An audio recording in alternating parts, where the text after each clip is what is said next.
হাতে কি সময় খুব অল্প? তাহলে ঝট করে শুনে নিন আজকের এই টলিউডের লেটেস্ট গল্প। মাঝরাতে পুতুলকে বাঁচাতে এবার ছুটে এলো ময়ূক নিজেই। হ্যাঁ বন্ধুরা, আজকের এই টলিউডের লেটেস্ট আপডেটে দেখতে পাওয়া যায় ঝড় জলের রাতে পুতুল একা একা রাগ করে না খেয়ে বিছানায় শুয়ে রয়েছে ঘরেতে। ঠিক তখনই পুতুলের মা এসে বলে, পুতুল খাবি চল না, ঝড় উঠেছে, তাড়াতাড়ি খেয়ে নি।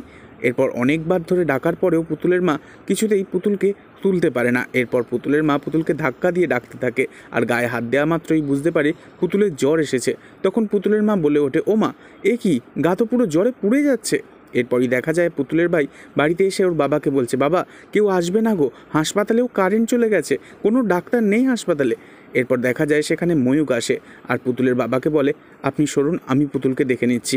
এরপরই দেখা যায় ময়ূক পুতুলের গায়ে হাত দিয়ে বলে ওঠে, ভীষণ জ্বর, এ তো মিনিমাম 102-3 হবেই।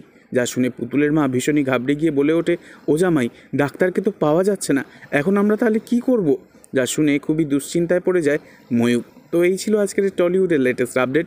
নেক্সট আপডেটের জন্য অবশ্যই সাবস্ক্রাইব করে রাখবেন। ধন্যবাদ।